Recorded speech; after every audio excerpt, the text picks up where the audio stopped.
Good morning, నేను Raju. Welcome to HM TV news analysis.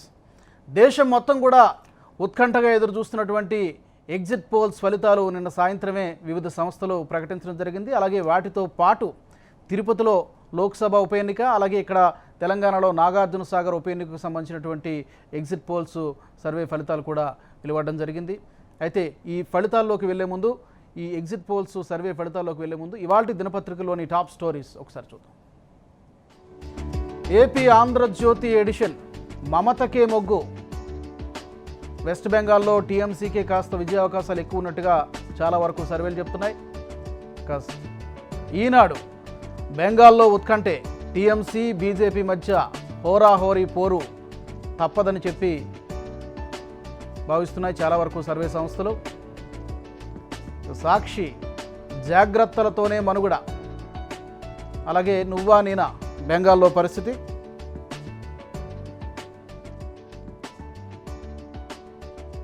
Hence ఇండియాలో, vaccine unlikely for 18 to 44 years before September దాకా కూడా 18 సంవత్సరాలు దాటిన వారికి టీకా వేయడం సాధ్యం కాకపోవచ్చని చెప్తోంది ఏపీ సర్కార్.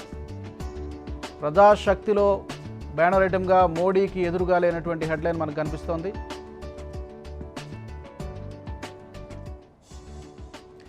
ఇక తెలంగాణ, నమస్తే తెలంగాణలో బ్యానర్ ఐటమ్గా బెంగాల్ సస్పెన్స్ థ్రిల్లర్ అంటూ మనకి హెడ్లైన్ కనిపిస్తోంది. పెద్దగా ఓట్ షేర్ తేడా లేదు, బట్ చాలా వరకు సర్వేలు టీఎంసీకి ఎడ్జినట్టుగా చెప్తున్నాయి. ఈనాడులో బెంగాల్లో ఉత్కంఠే, అలాగే గాంధీలో మృతుల ఆత్మఘోష. సాక్షిలో కూడా అదే బ్యానర్ ఐటమ్గా కనిపిస్తోంది. వెస్ట్ బెంగాలే సెంటర్ ఆఫ్ అట్రాక్షన్గా మారింది. నువ్వా నేనా అన్నట్టు పోటీ ఉంటుంది. ఆంధ్రజ్యోతి తెలంగాణ ఎడిషన్లో మమతకే మొగ్గు, అలాగే ప్రాణాలతో చెలగాటమా అంటూ హైకోర్టు నిన్న తెలంగాణ ప్రభుత్వాన్ని ప్రశ్నించింది ఇవాళ జరుగుతున్నటువంటి మున్సిపల్ అలాగే కార్పొరేషన్ ఎన్నికలకు సంబంధించి. ఆంధ్రప్రభలో దీదీ తీన్మార్, దీదీ హ్యాట్రిక్ కొట్టబోతున్నారంటూ ఒక బ్యానర్ ఐటమ్.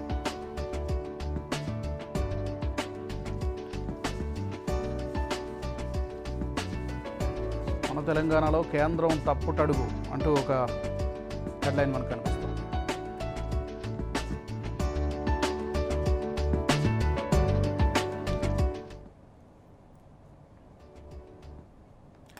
రైట్, దేశం మొత్తం కూడా ఎంతో ఉత్కంఠగా ఎదురు చూసినటువంటి ఎగ్జిట్ పోల్స్ సర్వే ఫలితాలు నిన్న సాయంత్రం వేరువేరు సంస్థలు ప్రకటించడం జరిగింది.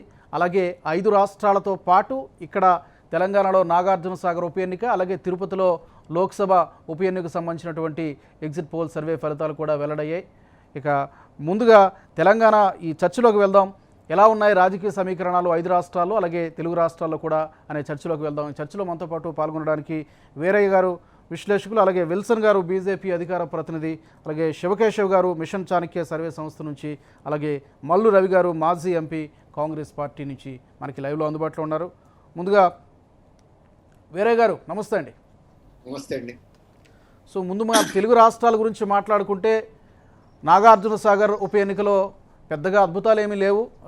అందరూ ఊహించినట్టుగానే సాధారణంగానే సిట్టింగ్ వాళ్ళకి, రూలింగ్ పార్టీ వాళ్ళకి కొంత అడ్వాంటేజ్ ఉంటుంది. సో మీ అంచనా ఏంటి? వాస్తవానికి దగ్గరగానే ఉందా? ఇప్పుడు నాగార్జున సాగర్ తీసుకున్నా, తిరుపతి తీసుకున్నా పెద్దగా అంచనాల్లో కూడా తేడా ఉంటుందని నేను అనుకోను. ఇక్కడ టిఆర్ఎస్ గెలుపు, అక్కడ వైసీపీ గెలుపు సహజంగానే పోయేటువంటి అంశంగా స్పష్టంగా కనబడతా ఉంది. అక్కడ గతంలో మొన్ననే జరిగిన మున్సిపల్ ఎన్నికలు తీసుకున్నా, ఇక్కడ తెలంగాణలో వస్తున్నటువంటి ట్రెండ్స్ తీసుకున్నా ఇదేం పెద్ద చర్చనీయాంశంగా, పెద్ద డిస్ప్యూటెడ్ అంశంగా కూడా ఉంటుందని నేను. ఓకే, విల్సన్ గారు మీరు చెప్పాలి. 2 చోట్ల కూడా ఏంటి బీజేపీ ఓట్ షేర్లో వెనకబడినట్టుగానే కనిపిస్తుంది. మీరు ఊహించినదేనా ఈ ఫలితం కానీ, ఈ స్టాటిస్టిక్స్ కానీ, లేకపోతే గతంలో కంటే పుంజుకున్నామన్నటువంటి భావన ఏమైనా ఉందా? తెలంగాణలో సహజంగానే భారతీయ జనతా పార్టీ కొంత పుంజుకొని ముందుకెళ్తుంది. అయితే మేము ఒక ప్రయోగం చేసి ఒక అభ్యర్థికి అక్కడ సీట్ ఇవ్వడం జరిగింది. కాబట్టి మేము గెలిపోవటంలో కంటే కూడా సామాజిక న్యాయాన్ని ఆ ప్రాంతంలో మరి ఎస్టాబ్లిష్ చేసే క్రమంలో ఈయన అభ్యర్థి తక్కువ టైం కావడం, అదే సమయంలో ఎక్కువ గ్రామాల్లో చేరుకోలేకపోవడం వల్ల మా సమాచారం, మా అభ్యర్థిత్వం ఇవి కొంత వెనుకబడతానని కారణమైనని నాకైతే అర్థమవుతాము. ఇంకా వైసీపీ తిరుపతి విజయం మీద మీరు అడుగుతున్న దాన్ని అంటే, వైసీపీ ఏ విధంగా చేసిందో మీకు అందరికీ తెలిసిందే. ఆఖరికి వాళ్ళు బళ్ళల్లో బస్సుల్లో తీసుకొచ్చి అరాచకంగా దొంగ ఓట్లు పోలు చేసుకున్న పరిస్థితి వైసీపీది. కాబట్టి వైసీపీ ఒకవేళ గెలిచినా అది నైతిక విజయం కాదు, వాళ్ళు నైతిక పరాజయం అని వాళ్ళు చెప్పచ్చు. కాబట్టి వైసీపీ గెలుపు అనేది అంత సులభం కాదు. వాళ్ళు ఊహించుకున్నట్టుగా 5 లక్షలు, 6 లక్షలు, 4 లక్షలు మెజార్టీ అనేది దాన్ని తగ్గించే విషయంలో ప్రతిపక్షాలన్నీ కూడా యథార్థ చేసి ఒక రకంగా చెప్పాలంటే వైసీపీ తన అభ్యర్థిని బలహీన అభ్యర్థిని పెట్టుకోవడం ద్వారా జగన్మోహన్ రెడ్డి భయం అనేది మనకి అర్థమవుతా ఉంది. బలహీన అభ్యర్థులు పెట్టాం కాబట్టి మనం మరి చాలా దారుణంగా ఉండే పరిస్థితి అని చెప్పని వాలంటీర్లని ఏ స్థాయిలో వాడుకున్నారంటే, మీరు 40-50 ఓట్లలో 40 ఓట్లు మీరు వేయించకపోతే మరి లాభం లేదని చెప్పిన తర్వాత బెదిరించారు ఓటర్ని. మీకు రేషన్ కట్ చేస్తామని, మీకు సంబంధించి మరి వికలాంగుల పింఛను కానీ, వితంతు పింఛను కానీ ఇవన్నీ కట్ చేస్తామని బెదిరించారు. ఇంత బెదిరించాల్సిన పరిస్థితి ఏమొచ్చింది? వాస్తవానికి మీరు సంక్షేమ కార్యక్రమాలు ఉంటే సంక్షేమ కార్యక్రమాలు ప్రజల్లోకి తీసుకెళ్తే ఓకే. కాబట్టి ప్రజల్లో తీసుకెళ్లకుండా మరి మీరు ప్రజల్లోకి తీసుకెళ్ళడం చేతగాక మీ వాలంటీర్లని బ్లాక్ మెయిల్ చేయించి వాడుకున్నారు, వాళ్ళ చేత డబ్బులు పంపిణీ చేశారు. కాబట్టి ఆంధ్రప్రదేశ్ లో వైసీపీని ఖచ్చితంగా. కానీ విల్సన్ గారు, సరే ఏపీ మాట కాస్త పక్కన పెడితే ఇక్కడైతే బండి సంజయ్ గారు కానీ, ధర్మపురి అరవింద్ గారు చాలామంది అసలు ఇక్కడ మేమే ప్రత్యామ్నాయం, రాబోయేది మా ప్రభుత్వమే, ఇవి ముఖ్యంగా దుబ్బాక విజయం తర్వాత చాలా కాన్ఫిడెంట్గా కనిపించారు. మరి చాలా గట్టిగానే ఫైట్ చేసినట్టు కనిపించారు. మరి ఇంపాక్ట్ ఎక్కడ పెద్దగా కనిపించినట్లేదు. ఏ లేదండి, ఖచ్చితంగా 2024లో మీరు అన్న ఫలితాలు చూస్తారు. ఖచ్చితంగా తెలంగాణ ప్రాంతంలో భారతీయ జనతా పార్టీ అధికారం వస్తుందని చెప్పడానికి 1% నేనే సందేహించడం లేదు. ఇక అక్కడ జగన్రెడ్డి ఒక బలమైన వ్యక్తి కావడం, అదేవిధంగా ఆయన అభ్యర్థిత్వం పట్ల మరి గతంలో ఓడిపోయి ఉన్నారు, ఆయన సింపతి ఉంది. అదేవిధంగా అక్కడి నుంచి పోటీ చేసిన టీఆర్ఎస్ అభ్యర్థి వాళ్ళ నాన్నగారు చనిపోయిన తర్వాత మరి ఆయన పోటీ చేయడం పట్ల కొంత సింపతి ఉంటుంది. ఈ సింపతి కొంత టీఆర్ఎస్ కి మొగ్గుంది. పైగా డబ్బు కూడా విపరీతంగా గుమ్మరిచ్చారు నాగార్జున సాగర్ ఎన్నికల్లో. ఒక రకంగా చెప్పాలంటే డబ్బు మద్యం ఏరులై పారిన పరిస్థితి. అది ప్రతి ఎన్నికల్లోనూ జరిగేది కదా విల్సన్ గారు, ఈ ఎన్నికలు ప్రత్యేకమేం కాదు.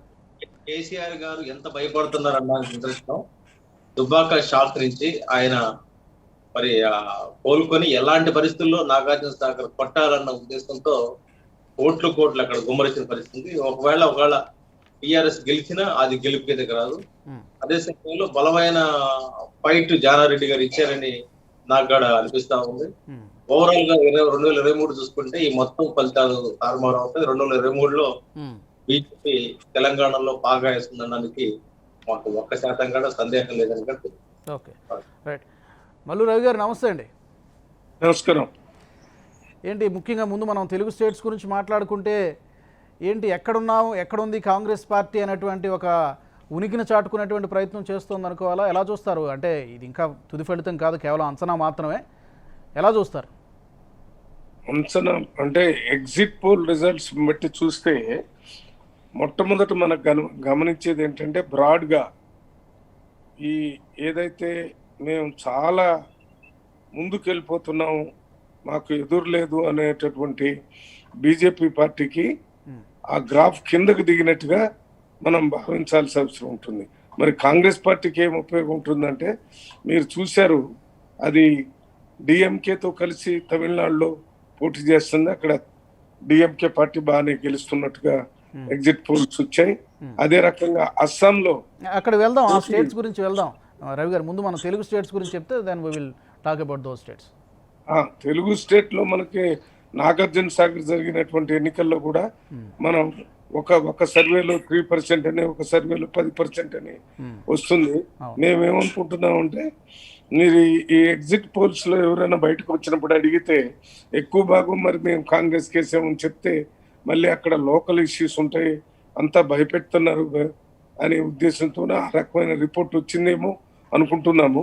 ఏదైనా చాలా గట్టి పోటీ కాంగ్రెస్ పార్టీయే ఇక్కడ నాగార్జున సాగర్ లో ఇచ్చిందనేది ఎగ్జిట్ పోల్ ద్వారా కూడా తెలుస్తుంది. ఎందుకు నేను కాంగ్రెస్ పార్టీ ఇచ్చిందని చెప్తున్నానంటే, కాంగ్రెస్ పార్టీ ఏం లేదు, మేమే మళ్ళీ గెలుస్తాము, మేమే ఒకవేళ గెలవకపోయినా 2వ స్థానంలో ఉంటాము అనేటటువంటి దాన్ని బీజేపీ చెప్పింది, వెనక్కిపోయేటటువంటి పరిస్థితి ఉంది. అదే రకంగా నేను వేరే విషయాలు అస్సాం విషయానికి వచ్చినప్పుడు కూడా పోటీగా అక్కడికి ఆ స్థాయికి వచ్చినట్టుగా కాంగ్రెస్ పార్టీ కనపడుతుంది. అదే రకంగా మనం ఈ పాండిచేరి కానీ లేకపోతే కేరళలో కానీ వేరే దగ్గర వచ్చిన ఈ రిజల్ట్స్ అన్ని కూడా కాంగ్రెస్ పార్టీ ఇది లేకపోయినా బీజేపీ అనేది వాళ్ళ మొత్తం మోడీ ప్రభావం బాగా ఉంది అనే దాని మీద మోడీ ప్రభావం తగ్గుతుందని తెలియటానికే ఈ రిజల్ట్స్ అన్ని కూడా మనకి తమిళనాడు. ఇక్కడ వెస్ట్ బెంగాల్కి వస్తే వెస్ట్ బెంగాల్లో టిఎంసి చాలా క్రిటికల్ గా పోటీలో ఉంది. అది వేరే పార్టీలతో కలిసి ప్రభుత్వాన్ని ఏర్పాటు చేసే అవకాశం ఉంది. అంటే వేరే పార్టీలు అంటే కాంగ్రెస్ కానీ లేక ఇతర పార్టీ సభ్యులతో కలిసి ప్రభుత్వాన్ని ఏర్పాటు చేసే స్థితికి టిఎంసి వచ్చింది. బీజేపీ ప్రభుత్వాన్ని ఏర్పాటు చేయలేని పరిస్థితి ఉంది. అక్కడ ఎంత సీరియస్ గా తీసుకుని ప్రైమ్ మినిస్టర్ గారు, హోమ్ మినిస్టర్ అసలు అక్కడే ఉండి ఎన్నికలు జరిగినా గానీ పరిస్థితి వాళ్ళకు అనుకూలంగా రాలేదనేది ఈ ఎన్నికల ఎగ్జిట్ పోల్. మళ్ళీ మీ దగ్గరికి వస్తున్నా. I will come back. Shivakeshav గారు, మీరు సర్వే కూడా చేశారు, తెలంగాణలో సర్వే చేశారు, అలాగే మిగతా చోట్ల కూడా మీకు స్పష్టమైనటువంటి అవగాహన ఉంటుంది 5 రాష్ట్రాల గురించి కావచ్చు. ముందు తెలుగు స్టేట్స్ గురించి మాట్లాడుకుంటే ఇక్కడ టీఆర్ఎస్, అక్కడ వైసీపీ విజయం లాంఛనమైనా ఇక్కడ కాస్త మెజారిటీ తక్కువ వచ్చినట్టుగా అనిపిస్తోంది. మీ అబ్జర్వేషన్? వాస్తవంగా జనరల్ గా అందరు ఎగ్జిట్ పోల్స్, మీరు బీహార్ ఎలక్షన్ అప్పుడు కూడా మేము బీహార్ లో పనిచేసాం. బీహార్ లో చాలా సంస్థలు పప్పులో కాలేసాయి. అయితే ఎగ్జిట్ పోల్స్ అనేది అప్రోచ్ మారిపోయింది. Public reaction and exit poll companies approach మారిపోయింది. This is era of convergence politics అని నేను అంటే ఇప్పుడు ఎట్లాంటి పరిస్థితి ఉందంటే, డైరెక్ట్ వెళ్ళి మనం మీరు ఏ పార్టీకి ఓటేశారు అంటే చెప్పడంలో 50-50 ప్రాబబిలిటీ ఓటర్ రియాక్షన్. సో ఆ నేపథ్యంలో చాలా కంపెనీలు ఎగ్జిట్ పోల్స్ చేసి అక్యురేట్ గా మేము ఇచ్చామని చెప్తున్నారు. ఒక ఛానల్ అయితే 50-50 అదేది 2020 మ్యాచ్ ని తలపించినట్టుగా రక్తి కట్టించారు ఎగ్జిట్ పోల్స్ ప్రజెంటేషన్ లో. అయితే మేము as such mission Chanakya socio political research and analysis organisation మాది, poll management company, electioneering company మాది. we have been doing our projects very successful గా పనిచేస్తా ఉన్నాం. మీకు ప్రీవియస్ ట్రాక్ రికార్డ్స్ కూడా తెలుసు. అయితే మేము నాగార్జున సాగర్ లో మేము 78 రోజులు అంటే 17th ఏప్రిల్ 17th ప్రాజెక్ట్ అయిపోయింది. అయినా కూడా మేము పోస్ట్ పోల్ ట్రాకింగ్ తోటి ఏప్రిల్ 19th మా ప్రాజెక్ట్ ని సైన్ అప్ చేశాం. మా డేటాబేస్ వచ్చేసి దాదాపు 95,000 మంది, అంటే 2,20,000 ఓట్లలో 95,000 మందిని మేము కలవడం జరిగింది 2 నెలల 19 రోజుల్లో. అంటే అంత డెప్త్ కి వెళ్ళి మనం పనిచేసి తప్ప each and every nook and corner of polling station అంటే బూత్ ద్వారా మేము వెళ్ళి పబ్లిక్ ఆస్పిరేషన్స్ ట్రాక్ చేసి డే టు డే వర్క్ చేయడం వల్ల మాకు గట్స్ ఉన్నాయి. మేము గట్టిగా చెప్పగలుగుతున్నాం. మాకున్న డేటా సెట్ స్ట్రెంత్ అనుకోండి, లేకుంటే మా మోడల్ స్ట్రెంత్ అనుకోండి, నాగార్జున సాగర్ లో TRS party is going to win with 20,000. తిరుపతిలో కూడా మేము గ్రౌండ్ ఇంటెలిజెన్స్ సర్వీస్ ఒకటి ఇచ్చాం ఒక పొలిటికల్ పార్టీకి. I don't want to name that political party, but according to our research తిరుపతిలో వైఎస్ఆర్సీపీ ఒక బెంచ్ లైన్ ట్యాగ్ లైన్ ఒక డెవలప్ చేశారు. అంటే అక్కడ గెలుపు ఎవరిదనేది పెద్దగా ఎవరికి ఉత్కంఠ ఏమీ లేదు, ఎంత ఓపెన్ గా చెప్పుకోకపోయినా మెజారిటీ ఎంత వస్తుంది అనేది జనరల్గా అందరూ చర్చించుకుంటున్నటువంటి విషయం. మీ అంచనా మేరకు ఎంత, ఒక 3 లక్షల పైన మెజారిటీ వచ్చే అవకాశం ఉందంటారా, లేకపోతే ఇంకా తక్కువ వస్తుందా? 3 లక్షల 10,000 పైచలకు మెజారిటీ వైఎస్ఆర్సీపీకి రాబోతుందండి. ఎందుకంటే తెలుగుదేశం పార్టీ బీజేపీ కలిసి పోటీ చేసినప్పుడు అప్రాక్సిమేట్లీ 44% వాళ్ళ ఓట్ షేరు. అయితే ఇక్కడ తెలుగుదేశం పార్టీ ఓట్ షేర్ ని భారతీయ జనతా పార్టీ జనసేన తీసుకుందని చెప్పుకోవచ్చు. 8.8 రమారమి మా ఎవాల్యుయేషన్ లో మాకు తెలిసింది. 29% తెలుగుదేశం పార్టీ అండ్ మా వైఎస్ఆర్సీపీకి 56 నుంచి 59 దాకా వెళ్ళింది. అంటే 3% ప్రో ఇన్కంబెన్సీ ఇంకా స్టిమ్యులేట్ అయింది అక్కడ. అంటే 3% హైక్ అయింది. తర్వాత తెలుగుదేశం పార్టీ ఓట్ షేర్ గణనీయంగా తగ్గిపోవడము వీటి మధ్యలో గ్యాప్ దాదాపు 30%, అంటే ఇంచుమించు 3,11,000 నుంచి 3,40,000 మధ్యలో వైఎస్ఆర్సీపీకి మెజార్టీ వచ్చే అవకాశం ఉంది. చెప్పండి. రైట్ సార్, శివకాశ్ గారు, ఐ విల్ కమ్ బ్యాక్. మళ్ళీ మీ దగ్గరికి వస్తాను అండ్ మిగతా స్టేట్స్ గురించి కూడా మాట్లాడదాం. Let's take a short break in news analysis. Welcome back. దేశ ప్రజలందరూ అలాగే దేశంలోని చాలా వరకు రాజకీయ పార్టీలన్నీ ఎంతో ఆసక్తిగా ఎదురు చూసినటువంటి ఈ 5 రాష్ట్రాల ఎగ్జిట్ పోల్ సర్వే ఫలితాలు నిన్న సాయంత్రమే వచ్చి, అలాగే తెలుగు రాష్ట్రాలకు సంబంధించి అక్కడ తిరుపతి, ఇక్కడ నాగార్జున సాగర్లో కూడా ఉప ఎన్నికలకు సంబంధించినటువంటి ఎగ్జిట్ పోల్స్ ఫలితాలు కూడా వచ్చాయి. తెలుగు రాష్ట్రాలకు సంబంధించి పెద్ద ఉత్కంఠ లేదు. ఇక్కడ అధికార పార్టీలే ఇక్కడ సిట్టింగ్ స్థానాన్ని నిలబెట్టుకునేటువంటి సూచనలు కనిపిస్తున్నాయి. ఇక ఇతర రాష్ట్రాలకు వచ్చేసరికి వెస్ట్ బెంగాల్ సెంటర్ ఆఫ్ అట్రాక్షన్గా మారింది. వెస్ట్ బెంగాల్లో దీదీ హ్యాట్రిక్ కొడతారా లేదంటే హంగ్ వస్తుందా అనేటువంటి చర్చ కూడా జరుగుతోంది. చర్చలోకి వెళ్దాం. వీరయ్య గారు, వెస్ట్ బెంగాల్లో పాగా వేయడానికి బీజేపీ చేయని ప్రయత్నం లేదు. చాలా ప్రయత్నాలు, సామధాన భేద దండోపాయాలు అన్నీ కూడా ఉపయోగించారు. సో ఇలాంటి పరిస్థితుల్లో వాళ్ళ ప్రయత్నం ఎంతవరకు సక్సెస్ అయిందని అనుకోవచ్చు? ఒకటండి, మనం ఇప్పుడు సర్వే ఫలితాలను బట్టి నిర్ధారణకు వచ్చే అవకాశం అయితే లేదు. గత చరిత్రను బట్టి చూస్తే అత్యధిక సందర్భాల్లో సర్వేల ఫలితాలు రివర్స్ అయ్యాయి. చాలా కొద్ది సందర్భాల్లోనే సర్వే ఫలితాలు వాస్తవాలకు దగ్గరగా ఉన్నాయి.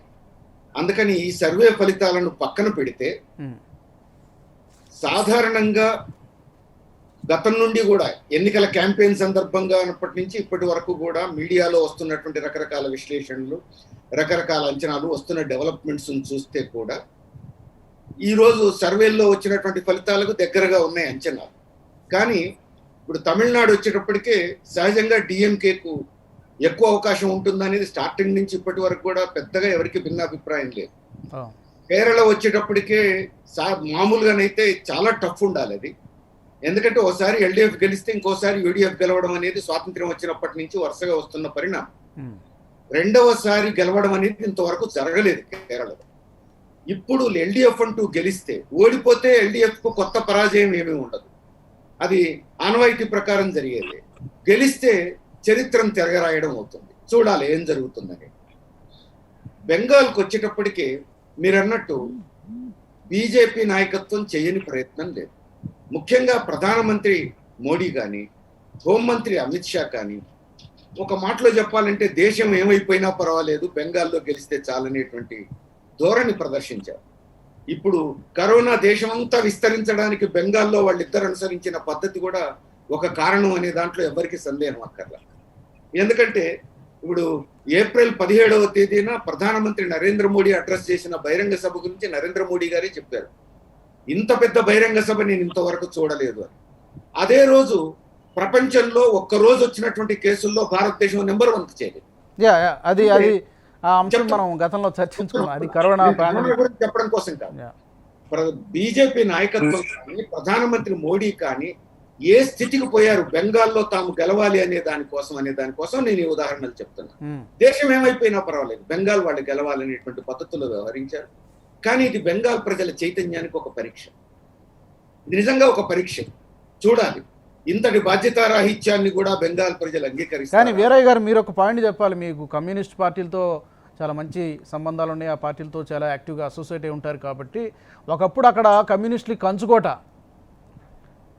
ఏంటి, ఇప్పుడేమో అంత పెద్ద ప్రభావం కనిపించట్లా, ఏంటి కారణం అంటారు? ఇప్పుడు మనందరికీ తెలిసిందే, 34 సంవత్సరాల లెఫ్ట్ ఫ్రంట్ పరిపాలన ఆ రోజు ఎలాంటి ఫలితాలు అక్కడ ఇచ్చింది అనేటువంటిది చాలా చర్చ జరిగి ఉంది. మొట్టమొదట అక్కడ లెఫ్ట్ ఫ్రంట్ ఓడిపోయినప్పుడు దేశంలో వామపక్షాలు మాత్రమే కాదు, ప్రజాస్వామ్యం కోరుకునేటువంటి పార్టీలన్నీ, వ్యక్తులందరూ కూడా బాధపడ్డారు. మనందరం చూసాం. ఇంకా చెప్పాలనంటే బద్ధ శత్రువులుగా వ్యవహరించిన ప్రతిపక్షాలు కూడా ఆఫ్ ద రికార్డ్ మాట్లాడినప్పుడు బెంగాల్లో లెఫ్ట్ ఓడిపోయి ఉండాల్సింది కాదని చెప్పారు. అంటే బెంగాల్లో లెఫ్ట్ ముద్ర అలాంటిది, లెఫ్ట్ కృషి అలాంటిది. కానీ ఆ తర్వాత జరిగిన పరిణామాలు చూస్తే భయానకమైన దాడులు, ముఖ్యంగా తృణమూల్ కాంగ్రెస్ చేసినటువంటి భయానకమైన దాడులు మనం చూసాం.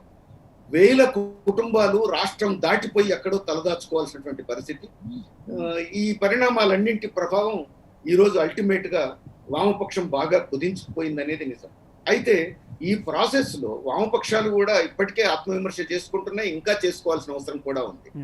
34 సంవత్సరాలు అంత గొప్ప పరిపాలన అందించినటువంటి వామపక్షం ఎందుకు తృణమూల్ కాంగ్రెస్ దెబ్బకు ఇంత ఎదురు దెబ్బలు తిన్నది అనేది కూడా పరిశీలించుకోవాల్సిన అవసరం ఉన్నది. అక్కడ ప్రజలతో సంబంధాలు తెగకుండా ఏం జాగ్రత్తలు తీసుకోవాల్సింది ఇవన్నీ కూడా పరిశీలించుకోవాల్సిన అంశాలు, ఆత్మవిమర్శతో పరిశీలించుకోవాల్సిన అంశాలు ఖచ్చితంగా చేసుకోవాల్సిన అవసరం ఏ రాజకీయ పార్టీకి ఏదైనా అది అవసరం. రైట్, విల్సన్ గారు, ఏంటి బీజేపీ అక్కడ ఈజీగా ఎవరి సహాయం లేకుండా వచ్చేస్తుంది అనుకుంటున్నారా, లేకపోతే హంగ్ వస్తుంది అనుకుంటున్నారా? ప్రస్తుతానికైతే సర్వేలు చాలా వరకు సర్వేలు టీఎంసీకే కాస్త ఎడ్జున్నట్టుగా, ఒక 10% అంతా ఓట్ షేర్ తేడా ఉన్నా కూడా ఎడ్జున్నట్టుగా చూపిస్తున్నాయి. మీ అంచనా ఎలా ఉంది, ఏమనుకుంటున్నారు? పశ్చిమ బెంగాల్ పోయే ముందు ఇందాక మల్లు గారు వాళ్ళ పార్టీలో 4 ఓట్లు నాగార్జున సాగర్ లో వస్తే ఆ ఓట్లు రావడానికి కాంగ్రెస్ పార్టీ కారణం కాదు, రాహుల్ గాంధీ కారణం కాదు, మల్లు గారి కారణం కాదు. అక్కడ జానారెడ్డి పెర్ఫార్మెన్స్, ఆయన చేసిన సర్వీసే. వాళ్ళ పార్టీ నాయకుడి పేరు కూడా ఆయన ప్రస్తావించలేకపోయారు. అదే వాళ్ళ భావదారి. ఇక పశ్చిమ బెంగాల్లో నేనేమంటానంటే, ముందుగా వీరయ్య గారు నిజంగా కమ్యూనిస్టులు సిగ్గుపడాలో బాధపడాలో వాళ్ళ ఆత్మ అవలోకనం చేసుకోవాలి. మమతా బెనర్జీ లాంటి ఒక అరాచక శక్తి దించడానికి మేము శక్తిని మొత్తం మోహరించాం. మొత్తే నరేంద్ర మోడీ గారిని అభినందించాలి వాళ్ళు వాస్తవానికి. ఎందుకంటే వాళ్ళ చేతగాని పరిస్థితి ఇచ్చి మేము ఆ పశ్చిమ బెంగాల్లో మమతా బెనర్జీ లాంటి ఒక అరాచక శక్తి, ఎందుకంటే ఆమె సిపిఎం వాళ్ళని చంపేసింది, సిపిఐ వాళ్ళని చంపేసింది, బీజేపీ వాళ్ళని చంపేసింది, కార్యకర్తలు చంపేసింది. అసలు ఒక అరాచకం. అటు అరాచక శక్తిని దించడంలో మేము మొత్తం శక్తి మొత్తం మోహరిస్తే వాస్తవానికి కమ్యూనిస్టులు కూడా మాకు మద్దతుగా నిలబడాలి. అక్కడ ఎందుకు చెప్తున్నారంటే పార్లమెంట్ ఎన్నికల్లో అటు చేశారు. అక్కడి నుంచి కమ్యూనిస్టు పార్టీకి సంబంధించిన కార్యకర్తలు కూడా భారతీయ జనతా పార్టీ, ఎందుకంటే మమతా బెనర్జీని మట్టు పెట్టడం కోసం చేశారు. ఇప్పుడు కూడా అదే స్ఫూర్తిని చూపించాలి. అంతే తప్ప మొత్తం వదిలేశారు, దేశం వదిలేశారంటే దేశాన్ని ఏం వదల్లా, ఏ పని వదల్లా, ఏ పని పాటు ఆ పని చేస్తుంది. భారతీయ జనతా పార్టీ ఎలక్షన్ అంటూ వస్తే మొత్తం అది ఏ ఎలక్షన్ కావచ్చు, మేము సీరియస్ గానే ఉంటుంది వర్క్, నాన్ సీరియస్ వర్క్ ఉండదు. అయితే ఇక్కడ నేనేమంటానంటే, భారతీయ జనతా పార్టీ ఇప్పటికి కూడా ఛాన్సెస్ ఉన్నాయని ఎగ్జిట్ పోల్ సర్వే చెప్తుంది. నాకైతే పశ్చిమ బెంగాల్ అధికారంలోకి వస్తా ఉన్న విశ్వాసం కూడా ఉంది. గమనించాల్సిందంటే ముస్లిం ఓట్ బ్యాంక్ కూడా మా వైపు ర్యాలీ అయింది. అదే సమయంలో ముస్లిం ఓట్ బ్యాంక్ కూడా మమతా బెనర్జీ కొంత ఉపయోగపడింది. కానీ అంటే అప్రజాస్వామిక పద్ధతులు ఉపయోగించారని చెప్పి టీఎంసీ చాలాసార్లు ఆరోపించింది. వాళ్ళ నాయకులు ముఖ్యంగా సువేందు అధికారిని లాగేసుకొని చేశారు. ఇది ప్రజాస్వామ్యానికి ఆత్మహత్య సదృశ్యం అన్నట్టుగా. ఇప్పుడు మీరు కోడికత్తి కేసు గుర్తుంది కదా, కోడికత్తి టైంలో అతను తన మీద హత్యాయత్నం చేశాడని చెప్పని ఏదైతే ప్రశాంత్ కిషోర్ ఇచ్చిన స్కెచ్నే ఈరోజు మమతా బెనర్జీ గడి ఇచ్చాడు. అంటే ఒక నీచమైన సినిమాల్లోనే ఉంటది ఏంటంటే దృశ్యాలు. ఆమెకి ఏ దెబ్బ తగలలేదు, ఏమో శతగాత్రురాలు కాలేదు, ఆమె వీల్ చైర్లు తిరిగింది. ఒక సింపతిని మహిళల్లో ఒక సింపతిని గెయిన్ చేసి కొంత ఫైట్ ఇచ్చింది. ఆ డ్రామా ఆడకపోతే ఖచ్చితంగా మమతా బెనర్జీ 100% ఓడిపోయింది. ఇంక అందులో ఇంకొక క్వశ్చన్ లేదు. ఇప్పటికి కూడా 50-50 ఛాన్సెస్ అంటున్నారు తప్ప మమతా బెనర్జీ స్వీప్ చేస్తుందని ఎవరు అనలేదు. స్వీప్ చేస్తుందని ఎవరు చెప్పలేదు, కానీ చాలా వరకు ఒక 10% కాస్త ఓట్ షేర్ డిఫరెన్స్ తోటి కాస్త వాళ్ళకి ఎడ్జినట్టుగా కనిపిస్తుంది. రైట్, ఒకసారి విల్సన్ గారు, ఐ విల్ కమ్ బ్యాక్. ఒకసారి వస్తాను. ప్రస్తుతం మనతో మాట్లాడడానికి సీతారాం నాయక్ గారు అందుబాటులో ఉన్నారు టీఆర్ఎస్ నుంచి. సీతారాం నాయక్ గారు, నిన్న ఎగ్జిట్ పోల్స్ సర్వే ఫలితాలు మీరు చూసే ఉంటారు. సో ఎంత వస్తుంది అనుకుంటున్నారు మెజారిటీ? ఎక్స్పెక్ట్ చేసిందే కదా, ఎలక్షన్లు జరిగిన తర్వాత అక్కడ జరిగినటువంటి ఓటు సరళిని బట్టి అది ఏమన్నది, కొద్దిగా ఓట్లు వస్తే కాంగ్రెస్ కి అది జానారెడ్డికి గారికి ఉన్నటువంటి గత అనుభవం కావచ్చు, అక్కడ ఆయనకు ఉన్నటువంటి పేరు మీద అతని అభిమానులు కొంతమంది కాంగ్రెస్ కేసు ఉంటారు కానీ వాళ్ళంతా టిఆర్ఎస్ కే ఓటు వేశారు. దాదాపు 25 నుంచి 25,000 దాటుతుంది అనేది అంచనా ఉందండి. ఓకే, 25,000 దాటుతుంది అనుకుంటున్నారా? తప్పనిసరిగా 25,000 దాటాలి. అయితే సర్వేలు చెప్తున్నది ఏంటంటే అప్రాక్సిమేట్లీ +or -1 or 2 20,000 వరకు రావచ్చు అనేటువంటి అంచనా వేస్తున్నాయి చాలా వరకు సర్వేలు. అదే అందుకోసం చెప్తున్నా కదా, ఇప్పుడు మీరు అక్కడ నాయకుడు లేదు పట్టించింది కాంగ్రెస్ రాష్ట్రంలో వాళ్ళ ఒక నాయకుడిని నిర్ధారించుకునేటువంటి కాంగ్రెస్ తీసుకొచ్చేది. ఇక బీజేపీ వాళ్ళు ఏదో హైప్ చేసి అక్కడ ఒక లంబాడి సామాజిక వర్గానికి సంబంధించిన వాళ్ళు వేశారు. ఒక దిక్కేమో లంబాడీలను తీసేయని వాళ్ళ బీజేపీ నాయకులు మాట్లాడతారు. ఎస్టీ జాబితానికి తీసేయాలనే స్వయం బాబురావు గారు ప్రకటన కట్టుకొని మళ్ళీ 9వ తారీఖు 5 లక్షల మందితో పెడతా వాళ్ళు ఒక పద్ధతి ప్రకారంగా రాలేదు, చట్టబద్ధంగా రాలేదు, పార్లమెంట్ ప్రక్రియ ద్వారా రాలేదు అనుకుంటేనే లంబాడీ అని వాళ్ళు పెడతారు. వాళ్ళ లాజిక్ ఏంటో తెలియదు. అట్లా పెట్టిన వాళ్ళు స్వయం బాబురావు గారు మాట్లాడినప్పుడు ఆయన పిలిపించి ఏదో నేను చూసుకోకుండా మాట్లాడినో పార్టీ మాట్లాడడానికి సమాధానం చెప్పాలి కదా. అది బండి సంజయ్ నాకు వాడు పద్ధతులు తెలియదు అని చెప్పాలి కదా. ఇప్పుడు 50 లక్షల గిరిజనులు లంబాడీస్ ఉన్నారు. ఉన్నటువంటి గిరిజనుల్లో 67% వాళ్ళే ఉన్నారు. అది ఏమి లేదు. వాళ్ళకి ఆ డిపాజిట్ వస్తుంది కూడా ఫలితమే ఎందుకు దేశాన్ని అమ్ముతున్నారు. వాళ్ళు దేశాన్ని ప్రైవేట్ పరం చేసి పడేస్తున్నారు. ఆర్థిక రంగ సంస్థలన్నింటినీ దేశ ఆర్థిక రంగ సంస్థలను మళ్ళీ ఆదాయాన్ని చేతిలో పెట్టడానికి మోడీ గారు చెప్పారు. ఏదైనా ఒక లాజిక్ ఉండాలి కదా, ఒక పార్టీకి ఓటేయాలి. రైట్ సీతారాం గారు, చూద్దాం మరి. Thank you very much for joining us. మనం మే 2వ తారీఖున మధ్యాహ్నం లోపే వచ్చేస్తుంది బహుశా. Thank you very much for joining us. ఇక కారుమూరి నాగేశ్వరరావు గారు వైసీపీ నేత మనకి అందుబాటులో ఉన్నారు ఫోన్ లైన్లో. నాగేశ్వరరావు గారు నమస్తే. నమస్కారం. సర్వే ఎగ్జిట్ పోల్ సర్వేలు అయితే వైసీపీ మొదటి నుంచి ఉన్నదే, కాకపోతే ఎంత మెజారిటీ వస్తుంది అనేది కొంత ఇది. సో నిన్న చూసే ఉంటారు ఎంత వస్తుంది అనుకుంటున్నారు మెజారిటీ. అయితే ప్రతిపక్షాలు అయితే ఆరోపిస్తున్నాయి అప్రజాస్వామిక పద్ధతులు, దొంగ ఓట్లు వేయించారు, ఇవన్నీ కూడా. సరే, ఇవన్నీ పక్కన పెడితే సో ఎంత వస్తుంది అనుకుంటున్నారు? ఇప్పుడు వాళ్ళు అలా మాట్లాడలేదంటే ఆశ్చర్యపడాలి కన్నా అలా మాట్లాడారంటే ఆశ్చర్యపడవసరం లేదు. నేను అప్పుడే మీ టీవీలోనే డిబేట్లోనే నేను చెప్పడం జరిగింది.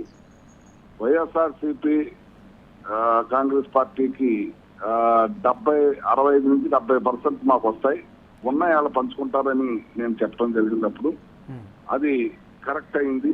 నేను ఒకసారి కాదు 4-5 సార్లు మీ టీవీలోనే చెప్పడం జరిగింది. అంచేత 4 లక్షల పైబడి మాకు మెజారిటీ వస్తుందని చెప్పి ఈ సందర్భంగా మీకు తెలియజేస్తున్నాను. ఎంచేతంటే ప్రజలు జగన్మోహన్ రెడ్డి గారిని కోరుకుంటున్నారు.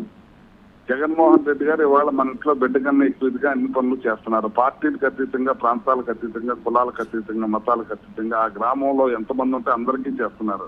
ఇప్పటివరకు ఏ పార్టీ వాళ్ళు వచ్చినా కానీ కొందరికే చేసి కానీ ఒకటే నాగేశ్వరరావు గారు, ఇంత సరే గెలుస్తామని పక్కాగా అంత నమ్మకంగా ఉన్నప్పుడు ఎందుకు ఈ మెథడ్స్ అన్ని ఎందుకు అవలంబించారు అనేది ముఖ్యంగా టీడీపీ కానీ జనసేన కానీ అన్ని పార్టీలు, ఒకటి కాదు అన్ని పార్టీలు కూడా ఆరోపించాయి. గెలుస్తామని తెలిసినప్పుడు ఎందుకు ఈ పద్ధతులన్నీ, ఎందుకు ఇల్లీగల్ మెథడ్స్ ఎందుకు వాడారు అనేది వాళ్ళు ఏమన్నా సమాధానం చెప్తారా? ఇల్లీగల్ వాడేమని వాళ్ళు కల్పించారు. అది కల్పన. చంద్రబాబు నాయుడు గారు వాళ్ళు అందులో బీజేపీ కూడా ఆ ట్రాప్ లోనే పడి ఆ పని చేశారు. మాకు ఆ మెథడ్ ఆ పనులు చేయవలసిన అవసరం మాకు లేదు. మాకు ముందే చెప్పాం కదా, మేము యాక్చువల్ గా మాకు 70% వస్తుంది, 30% అన్ని పార్టీలకు వస్తే నేను సవాల్ విసురుతున్నాను, సేకరించమని చెప్పి నేను అడిగి తెలుగుదేశం వాళ్ళని అప్పుడు మీ టీవీలోనే. అంచేత మధ్యలో అని ఏదోటి మాట్లాడుతూ ఉంటారు, ఏదోటి బొర చెబుతూ ఉంటారు. మొన్నతో చంద్రబాబు నాయుడు గారు నేను బాయ్కట్ చేస్తున్నాను ఎలక్షన్స్ అన్నట్టుగానే ఇక్కడ బాయ్కట్ చేయలేక ఈ రకమైన అడ్డదారులో చేశారనే బ్యాట్ ప్రచారం చేసి బురద జిమ్మే కార్యక్రమం చేయడంలో బెస్ట్ కదండి చంద్రబాబు నాయుడు గారు. అందులో భాగమే ఇది. రైట్ నాగేశ్వరరావు గారు, చూద్దాం మరి మే 2వ తారీఖున ఎంత వస్తుంది మెజారిటీ, ఎంత ఏంటి ఫలితం అనేది మనకి క్లారిటీ వచ్చేసింది. Thank you very much. Mallu Ravi గారు, బెంగాల్లో రాజకీయ సమీకరణాలు ఏంటి, హంగ్ వస్తుంది అనుకుంటున్నారా, లేకపోతే హ్యాట్రిక్ కొడతారా మమతా బెనర్జీ? ఎందుకంటే బీజేపీ గురించే మాట్లాడుకుంటున్నారు అండ్ అయితే టీఎంసీ గురించే మాట్లాడుకుంటున్నారు. సో పొలిటికల్ అబ్జర్వర్గా చెప్పండి, అక్కడ ఏం జరిగే అవకాశం ఉంది? అంటే ఇప్పుడు వెస్ట్ బెంగాల్లో ప్రజలు చాలా చైతన్యవంతులు. అక్కడ చాలా కాలం, దాదాపు 30-34 సంవత్సరాలు కమ్యూనిస్ట్ పార్టీ పరిపాలన జరిగింది. దాని తర్వాత యాంటీ ఎస్టాబ్లిష్మెంట్ కానివ్వండి, దాని మీద వ్యతిరేకత కానివ్వండి, మమతా బెనర్జీ కొత్తగా పెట్టిన పార్టీలో ఒక మార్పు తీసుకొని రావడానికి ప్రయత్నం చేశారు. ఇప్పుడు జరుగుతున్నటువంటి ఎన్నికల్లో కూడా మమతా బెనర్జీ డెమోక్రసీని పూర్తిగా గౌరవించి పనిచేసిందా లేదా అనేది పక్కన పెడితే, దానికంటే ఎక్కువగా బీజేపీ ఆ డెమోక్రసీని ఏమాత్రం గౌరవించకుండా ఓ పక్కన ఎన్నికలు జరుగుతుంటే అదే సందర్భంలో వాళ్ళ తరపున ఉన్నటువంటి ఎమ్మెల్యేలని, మినిస్టర్ని, ఎంపీలని అక్కడ నుంచి సంతలో పశువులను కొన్నట్టుగా కొని అప్పటికప్పుడే టికెట్ ఇచ్చి మరి అనేక రకాల అధికారాన్ని ఉపయోగించి దాన్ని ఏ రకంగానైనా ఈ ఎన్నికల్లో గెలవాలనేటటువంటి కార్యక్రమాన్ని పెట్టారు తప్ప ఈ ప్రజాస్వామ్య పరిరక్షణకి ఏమాత్రం పనిచేయలేదు.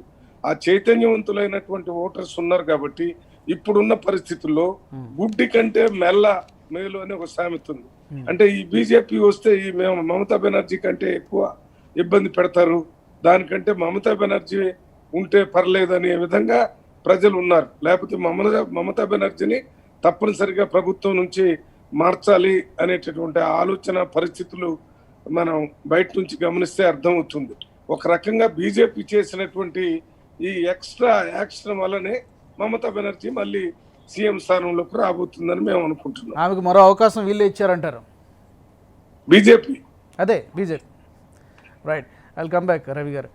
శివకేశవ్ గారు, west Bengal centre of attraction, అక్కడే కాస్త ఉత్కంఠ కనిపిస్తుంది. తమిళనాడులో పెద్దగా ఆల్మోస్ట్ అన్ని సర్వేలు కూడా వన్ సైడ్ అనేటువంటి పరిస్థితి కనిపిస్తోంది. మిషన్ చాణక్య సంస్థ ఏం చెప్తోంది? బెంగాల్లో ఎలాంటి పరిస్థితి ఉండొచ్చు, అలాగే తమిళనాడు కూడా, మీ అంచనా? మేము బీహార్లో ఎలక్షన్ జరిగినప్పుడు దాదాపు 90% సంస్థలు, సర్వేయింగ్ సంస్థలు, ఎగ్జిట్ పోల్ సంస్థలు, మీడియా సంస్థలు అన్ని కూడా రివర్స్ ఆర్డర్ లో ప్రిడిక్ట్ చేశాయి NDA is going to lose the state అని అన్నారు. నితీష్ కుమార్ పట్ల విపరీతమైన రిసెంట్మెంట్ ఉంది, బీజేపీ జతగట్టింది కాబట్టి ఓడిపోతుందని చెప్పారు. నేను చెప్పాను మేము అక్కడ బీహార్ లో పనిచేశాము, నితీష్ కుమార్ గ్రాఫ్ తగ్గిన బీజేపీ గ్రాఫ్ పెరిగిన గ్రాఫ్ యాడ్ అవుతుంది కాబట్టి పుట్ టుగెదర్ 122, 128 to 132 మధ్యలో వస్తే ఈజీగా క్లియర్ గా ఫామ్ చేస్తారని చెప్పడం జరిగింది. అయితే సేమ్ అదే నేపథ్యంలో ఐ బీన్ ఇన్ బెంగాల్ అండి. నేను బెంగాల్లో వీఆర్ వర్కింగ్ దేర్. బెంగాల్లో చాలా విషయాల్ని, చాలా కీ రోల్ పారామీటర్స్ ని అంచనా వేయకుండా కేవలం పెరిపెరలు కామన్ టాక్ అసెస్మెంట్ చేసి చాలా సంస్థలు Mamata Banerjee is going to win అని ఇస్తున్నారు. కాబట్టి నా దృష్టిలో మమతా బెనర్జీ భారతీయ జనతా పార్టీ 180 దాకా రీచ్ కావాల్సిన అయ్యేటట్టు మాకు కనిపించింది అక్కడ. నేను ఐఎమ్ నాట్ ఏది లీడర్ని కాదు, క్యాడర్ భారతీయ జనతా పార్టీ సింపథైజర్ని కూడా కాదు. కానీ బెంగాల్లో మాత్రం despite of that Mamata Banerjee పట్ల వీరయ్య గారు చెప్పారు, కమ్యూనిస్టులని ఊచకోత కోశారని అన్నారు. వాస్తవం ఆ కైండ్ ఆఫ్ థాట్ బెంగాల్ ప్రజల్లో ఒక భయాందోళన కనిపించింది మేము తిరుగుతున్న క్రమంలో. అయితే కమ్యూనిస్టులు కూడా భారతీయ జనతా పార్టీకి మమతా బెనర్జీని పక్కకు జరపడానికి భారతీయ జనతా పార్టీకి సపోర్ట్ చేసినట్టు అక్కడక్కడ చాలా ప్రాంతాల్లో కమ్యూనిస్ట్ నాయకులు, సీనియర్ మోస్ట్ నాయకులు, ఒక మోస్తరు జిల్లా స్థాయి నాయకులు కూడా మాట్లాడడం జరిగింది. అయితే అక్కడ వీటన్నిటికీ భిన్నంగా బార్డర్ స్టేట్ కావడము, రెండవది ముస్లిం మైనారిటీస్ ఇంపాక్ట్ దాదాపు 5 జిల్లాల్లో, అంటే అవుట్ ఆఫ్ 23 డిస్ట్రిక్ట్స్ లో 5 జిల్లాల్లో ప్రిడామినెంట్ గా మోర్ దాన్ 50% ఉంటుంది. ఆ 5 జిల్లాలు మినహా మిగతా హిందూ పాపులేషన్ ఎక్కడైతే ఎక్కువగా ఉందో ఆ ప్రాంతంలో భారతీయ జనతా పార్టీకి, బీజేపీకి మంచి ఓట్ షేర్ వచ్చే సూచనలు కనిపిస్తాయని అందరు ప్రిడిక్ట్ చేస్తున్నారు. జాతీయ సంస్థలు, ఎంఐఎంఈ సంస్థలు 43-42%, 43% బీజేపీకి, 42% టీఎంసీకి వస్తాయని చెప్తున్నారు. కానీ ఇట్ ఈస్ నాట్ ట్రూ అండి. There must be not less than 6% difference, vote share difference between BJP and Trinamool Congress. అంటే హంగ్ పాసిబిలిటీ ఉందంటారా? హంగ్ పాసిబిలిటీ ఉందంటారా?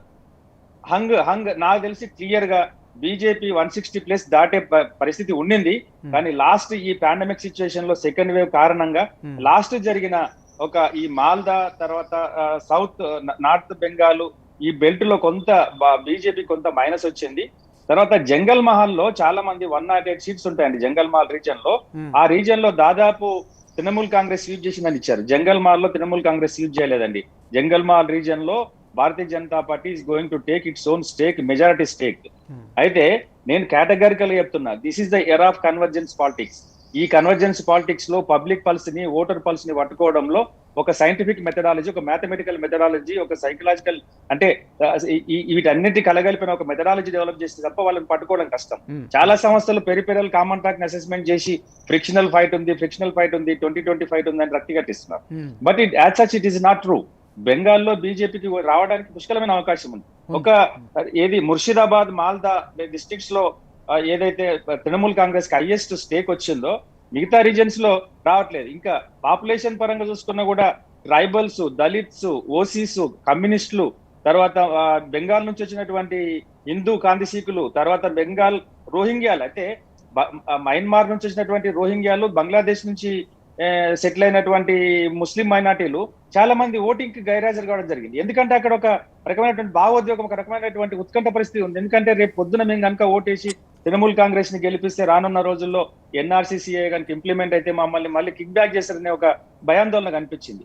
ఎప్పుడైతే తృణమూల్ కాంగ్రెస్ తో పాటు ముస్లిం మైనారిటీస్ ర్యాలీ కావడం జరిగిందో ఈ ఫ్యాక్టర్స్ అన్ని కూడా బీజేపీకి అనుకూలంగా పనిచేస్తాయని మీరు భావిస్తున్నారు? యా, బీజేపీకి అంటే నేను I don't want go in to the political system అండి, నేను బీజేపీ చెప్తున్నా.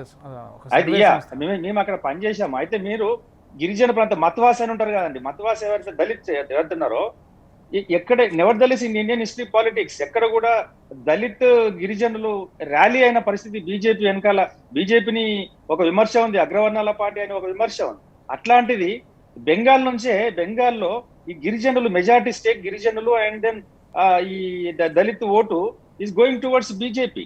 అది ఇన్హరెంట్ గా ఒక రకమైనటువంటి భావోద్వేగం కనిపిస్తుంది లోపల.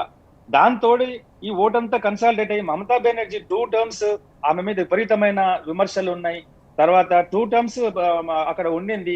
జాతీయ పార్టీలు అయినటువంటి కాంగ్రెస్ పార్టీ, కమ్యూనిస్ట్ పార్టీలు గతంలో ఒక 3 decades రాజ్యం చేసిన కమ్యూనిస్టులు కూడా బీజేపీతో ర్యాలీ కావడం జరిగింది. దీని అన్నింటిని అంచనా వేస్తే నాకు కనిపిస్తా ఉంది బీజేపీ ఈజీగా మ్యాజిక్ మార్క్ దాటుతుందని నేను అనుకుంటా ఉన్నా. కాకపోతే ఈ పాండమిక్ సిచ్యువేషన్ లో అక్కడక్కడ ఓన్లీ 2 spells లో మాత్రమే బీజేపీకి నెగిటివ్ వచ్చింది, దట్ 5 districts లో. రైట్, ఓకే శివకేశ్ గారు, వెల్కమ్ బ్యాక్. న్యూస్ అనాలిసిస్ లో మరో షార్ట్ బ్రేక్ తీసుకుందాం. Stay with us. Welcome back. తాజాగా ముగిసిన 5 రాష్ట్రాల ఎన్నికలకు సంబంధించిన ఎగ్జిట్ పోల్ సర్వేలు నిన్న సాయంత్రమే విడుదలయ్యాయి. ఏ రాష్ట్రంలో ఏ పార్టీ అధికారాన్ని దక్కించుకోబోతోంది, ఏ పార్టీకి ఎంత మెజారిటీ వస్తుంది, చాలా రాష్ట్రాల్లో 4 రాష్ట్రాల్లో ఒక స్పష్టత ఉన్నప్పుడు కూడా వెస్ట్ బెంగాల్లో ఏం జరుగుతుందనేది మాత్రం కాస్త ఉత్కంఠభరితంగా కనిపిస్తోంది. ఈ ప్రజలు అలాగే రాజకీయ పార్టీలు కూడా పెద్ద ఎత్తున ఇదే విషయం మీద చర్చించుకుంటున్న చర్చలోకి వెళ్దాం. వీరయ్య గారు, ఇక్కడ 2 రకాల వర్షన్స్ వినిపిస్తున్నాయి. ఒకటి ప్రభుత్వ వ్యతిరేక ఓటు కొంతవరకు, ఇందాక మన శివకేశవ్ గారు చెప్పినట్టు ప్రభుత్వ వ్యతిరేక ఓటు కొంత బీజేపీకి కలిసి వస్తుంది అనేది ఒక యాంగిల్ అయితే, రెండోది ఈ సెకండ్ వేవ్ నేపథ్యంలో ప్రధాని మోడీయే కారణం, ఈ ఎన్నికల సంఘమే కారణం, ఈ సోషల్ మీడియాలో పెద్ద ఎత్తున ఈ ప్రచారం కూడా జరుగుతోంది. ఈ 2 అంశాలు పరస్పర విరుద్ధంగా ఉన్నాయి. ఎంతవరకు ఈ ఫ్యాక్టర్స్ చేయొచ్చు అంటారు? ఇవన్నీ మనం జాగ్రత్తగా పరిశీలించాల్సిందే. ఒక విధంగా కాంప్లెక్స్ సిచ్యువేషన్ బెంగాల్కు సంబంధించినంత వరకు. మనం ఇప్పుడు వేసేటువంటి అంచనాలన్నీ ఎవరి అంచనాలు వాళ్ళు వేయొచ్చు, కానీ రిజల్ట్ వచ్చేదాకా మనం పక్కా ఇట్లానే జరుగుతుందని చెప్పగలిగే పరిస్థితి అయితే ఉందని నేను అనుకోవట్లా. తలకిందులు కావచ్చు కూడా. బెంగాల్లో తృణమూల్ కాంగ్రెస్ భయానకమైనటువంటి పాలన సాగించిందనేది ఎంత నిజమో, ఈ సందర్భంగా తృణమూల్ కాంగ్రెస్ ప్రభుత్వాన్ని గద్దెదించాలనే పేరుతో బీజేపీ అంతకంటే భయానకమైన వాతావరణం సృష్టించిందనేది కూడా అంతే నిజం. ఇప్పుడు రోహింగ్యాలు లేకపోతే బంగ్లాదేశ్ నుంచి వలస వచ్చినటువంటి వాళ్ళు ఓటేయడానికే భయపడేటువంటి వాతావరణం, అది నిజం. అంతేకాదు, ఎన్నికల కమిషన్ కూడా కేంద్ర ప్రభుత్వానికి పూర్తిగా సహకరిస్తూ వస్తున్నది. బెంగాల్లో కూడా జరిగింది, మనం చూస్తున్నాం.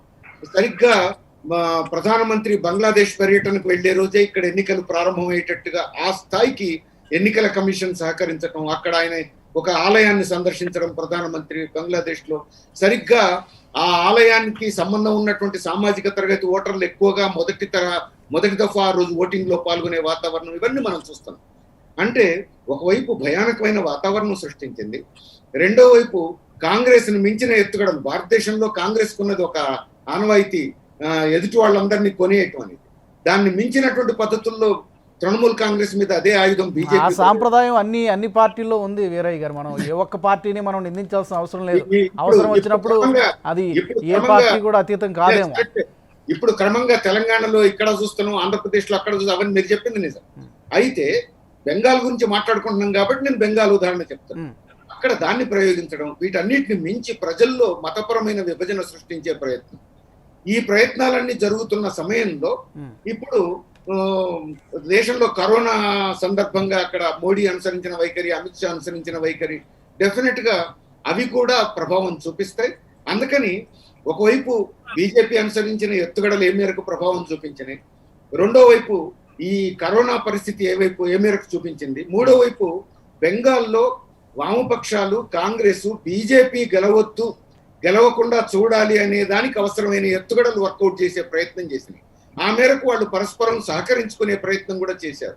మరి అదే మేరకు ప్రభావం చూపిస్తుంది. ఇవన్నీ ఒక కాంప్లెక్స్ సిచ్యువేషన్, మనం వేచి చూడాల్సిందే. రైట్. అంటే విల్సన్ గారు, ఇక మనం తమిళనాడు గురించి మాట్లాడుకుంటే తమిళనాడు కానీ కేరళ కానీ దక్షిణాదిలో పాగా వేయాలనేది, ఉత్తరాదిలో ఇప్పుడు బీజేపీ స్ట్రాంగ్గానే ఉంది, బట్ దక్షిణాదిలో పాగా వేయాలనేది బీజేపీకి ఒక కళ.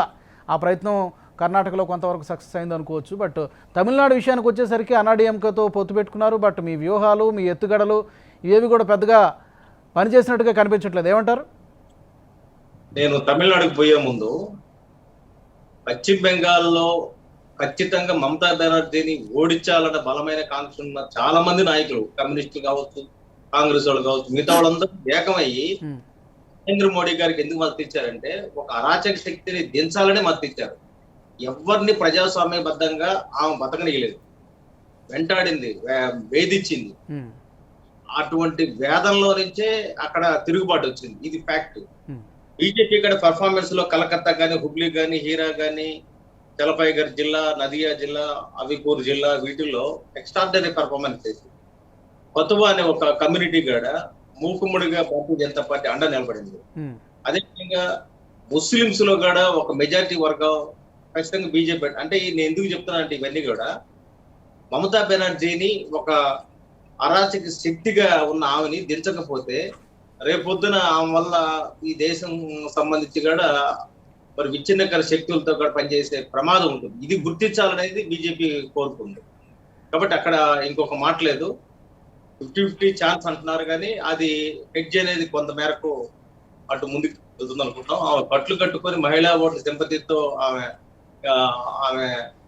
కొంత ఓటుని పోలరైజ్ చేసుకుంది. అదే విధంగా ఇక్కడ చెప్పదలుచుకున్న ఇంకొక కీలక విషయం ఏంటంటే మమతా బెనర్జీ ఆమె యాటిట్యూడ్ నచ్చని చాలా మంది బీజేపీకి అండగా నిలబడ్డారు తప్ప మేము ఎక్కడ ఎవరిని కొనుగోలు చేయలేదు. వీరయ్య గారు కానీ మీ వైపు వెర్షన్ అది ఇంకా 6th 7th ఫేజెస్ లో మాకు ఈ కరోనా ఈ సెకండ్ వేవ్ కూడా కొంత నెగిటివ్ ఫోర్స్ గా మారింది. ఇది ఫ్యాక్ట్. ఇది అక్కడ ఉన్న పరిస్థితులు. మీరు తమిళనాడు గురించి అడిగారు. తమిళనాడులో ఖచ్చితంగా మరి ఉన్న ప్రభుత్వం మీద కొంత వ్యతిరేకత ఉంటుంది. తర్వాత చాలా కాలం డిఎంకే అధికారంలో లేకపోవడం, ఈ అన్ని కారణాల వల్ల న్యాచురల్ గానే కొంత డిఎంఏకి ప్లస్ ఉంటుంది. అయినప్పుడు కూడా 60-70 సీట్ల విషయంలో డిఎంకే ఖచ్చితంగా గెలిచే అవకాశాలు ఉన్నాయని అర్థమవుతుంది. మేము ఎక్కడ నష్టపోలేదు. మేము పుదుచ్చేరిలో కానీ అదే విధంగా అదేలేండి, మీరు అక్కడ నేరుగా అధికారంలోకి రాకపోయినా ఏమాత్రం సీట్లు పెరిగినా కూడా అది మీకు ఒక విధంగా ప్లస్ పాయింట్ గానే మీరు చూసుకుంటారు సహజంగానే. రైట్. మేము పుదుచ్చేరిలో కానీ అస్సాంలో కానీ మేము బాగా వేస్తున్నాం, అందులో సందేహం లేదు. అదే విధంగా కేరళలో కూడా మా పెర్ఫార్మెన్స్ పెంచాము. కొంచెం గౌరవప్రదమైన సీట్లు తెచ్చుకోవడానికి కూడా మేము ముందుకెళ్ళాము. కాంగ్రెస్ పార్టీ కాలగర్భంలో కలిసిపోతున్న నేపథ్యంలో వాళ్ళు ఆత్మపరిశీలించుకోవాలి. రైట్. విల్సన్ గారు, సమయం తక్కువగా. ఓకే, రవి గారు, మల్లు రవి గారు, ఓవరాల్గా ఈ తమిళనాడులో ఒక ప్రత్యేకమైనటువంటి పరిస్థితి, అంటే అక్కడ పెద్ద ఉత్కంఠ ఏమీ లేదు, వన్ సైడ్గానే ఉంది. తమిళనాడు కానీ, పుదుచ్చేరి కానీ, అస్సాం కానీ, ఓవరాల్గా ఈ 3 స్టేట్స్కు సంబంధించి ఏం చెప్తారు మీరు? తమిళనాడులో అయితే కరుణానిధి గారు, జయలలిత గారు మరణం తర్వాత అక్కడ జరుగుతున్నటువంటి ఎన్నికలు కొంచెం అక్కడ ఆ క్యూరియాసిటీ ఉంది. ఒక్కటండి, ఇప్పుడు ఈ డెమోక్రటిక్ సిస్టంలోనే ఎవరైనా తప్పులు చేసినప్పుడు వాటిని సరిచేసి మళ్ళీ రైట్ పాత్లోకి తీసుకొచ్చేటటువంటి ఇన్బిల్ట్ క్యారెక్టర్ ఒకటి ఉంది. ఆ ఇన్బిల్ట్ క్యారెక్టర్ ఉండటం వల్లనే ఏ పార్టీ కూడా పర్మనెంట్ గా అధికారంలో ఉండేటటువంటి అవకాశం లేదు. చాలా కాలం కాంగ్రెస్ పార్టీ ఇక్కడ ఉంది, చాలా కాలం సిపిఎం వెస్ట్ బెంగాల్ ఉంది, చాలా కాలం అంతకుముందు డిఎంకే ఉంది, మళ్ళీ టిఎంసి ఉంది. ఇవన్నిటినీ కూడా ప్రజల యొక్క ఆలోచన విధానానికి అనుకూలంగా మార్పు చేసుకునేటటువంటి ఒక స్మూత్ వ్యవస్థని మన రాజ్యాంగం ద్వారా డెమోక్రసీలో ఏర్పాటు చేసుకున్నాం. అంతేగాని మరి కాంగ్రెస్ పార్టీ కనపడకుండా పోతుందంటే బీజేపీ కనపడకుండానే ఉన్నటువంటిది మళ్ళీ ప్రభుత్వానికి వచ్చింది. కనపడేటటువంటి ప్రభుత్వం మళ్ళీ కనపడకుండా పోతుంది. అది ప్రజాస్వామ్యంలో ఉన్నటువంటి ఒక వెసులుబాటు, అది ఇన్బిల్ట్ క్యారెక్టర్. ఇవాళ డిఎంకే డెఫినెట్ గా వస్తుంది అనేటటువంటి ఆలోచన మనకి అందరు మామూలుగా ఎగ్జిట్ పోల్ కంటే ముందే అనుకున్నారు. ఇప్పుడు ఎగ్జిట్ పోల్ వచ్చిన తర్వాత అది కన్ఫర్మ్ చేసినట్టుగా అనుకుంటున్నారు. కేరళలో మరి ఎల్డిఎఫ్ మొన్న ఈ కోవిడ్కు సంబంధించి వాళ్ళు దాన్ని ఎదుర్కొనే విషయంలో చాలా బాగా చేశారని అక్కడ హెల్త్ మినిస్టర్ కానీ సీఎం గాని చేసినట్టుగా ప్రజలు భావించి మళ్ళీ అధికారంలో తీసుకొచ్చినటువంటి అవకాశం కనపడుతుంది అక్కడ. అదే రకంగా ఇక్కడ పాండిచేరిలో కొన్ని ఏ రకంగా చేశారు, ప్రభుత్వాన్ని కొద్ది రోజుల్లోనే దించి దాన్ని మళ్ళీ బీజేపీ గవర్నర్ని అక్కడ ఉన్నటువంటి లెఫ్టినెంట్ గవర్నర్ మార్చి ఇంకో మన గవర్నర్ అక్కడ ఇన్ఛార్జ్ చేసి అక్కడ ఎన్నికల్ని నిర్వహించినటువంటి సంగతి మనకు కనపడుతుంది. ఇవన్నీ చూస్తుంటే బై హుక్ ఆర్ కుక్ అధికారంలోకి రావాలనేటటువంటి ఆలోచన బీజేపీ చేస్తుంది.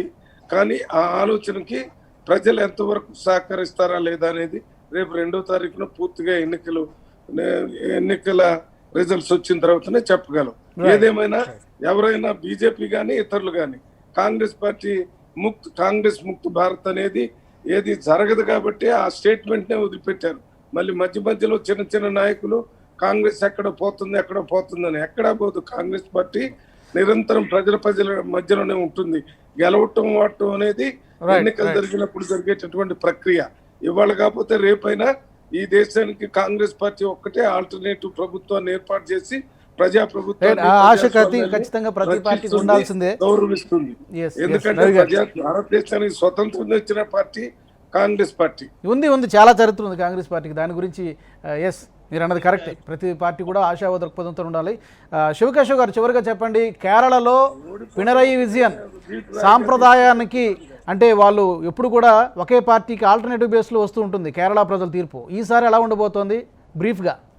కేరళ, అస్సాం, పుదుచ్చేరి, కేరళ, తమిళనాడు అంటే దక్షిణాది రాష్ట్రాల్లో కేరళ, తమిళనాడు తర్వాత ఇన్ఫాక్ట్ తెలుగు రాష్ట్రాలు కూడా కొద్ది ఆల్టర్నేటివ్ సిస్టమ్ అంటే ప్రజలు వాళ్ళ థాట్ ప్రాసెస్ ఎట్లా ఉంటుందంటే నెక్స్ట్ ఆల్టర్నేటివ్ అంటే 1 by 1. లాస్ట్ టైం డిఎంకే ఉంటే ఈసారి ఏఐడిఎంకే, లాస్ట్ టైం ఎల్డిఎఫ్, ఈసారి యూడిఎఫ్. ఆ సాంప్రదాయం కొనసాగుతూ వస్తుంది. కాకపోతే Pinarayi Vijayan despite to having all other ఏది పొలిటికల్ ఎలిగేషన్స్ రకరకాలుగా మనం అయ్యప్ప స్వామి భక్తుల నుంచి మొదలుపెట్టి ఇప్పటిదాకా మధ్యలో ఆరోపణ అనేక రకాల ఆరోపణలు వచ్చాయి. కానీ నాకు తెలిసి ఏంటంటే చాలా ఎదిగిన కొద్దికి ఒదిగుండే తత్వంలా కనిపిస్తుంది పినరాయి విజయన్. అయితే కొన్ని పొలిటికల్ ఎలిగేషన్స్ ఉన్నాయి, కమ్యూనిస్టు అంటే ఆయనలో ఉన్నటువంటి ఎలిగేషన్స్ ఉన్నాయి. కానీ గవర్నెన్స్ విషయంలో, పబ్లిక్ అడ్మినిస్ట్రేషన్ అండ్ గవర్నెన్స్ విషయంలో పినరాయి విజయన్ తీసుకున్న కొన్ని రిఫార్మ్స్ అనుకోండి, లేకపోతే ఆయన తీసుకున్న డే టు డే కరోనా కట్టడి విషయంలో తీసుకున్న డిసిషన్స్ కానివ్వండి, తర్వాత సెక్యులర్ పాయింట్ ఆఫ్ వ్యూలో అక్కడ ఉన్నటువంటి ఆల్ కైండ్స్ ఆఫ్ రిలీజియస్ ని ప్రొటెక్ట్ చేయడంలో ఆయన తీసుకున్న డెసిషన్స్ కొంత సర్వత్రా ఆమోదయోగ్యమైనటువంటి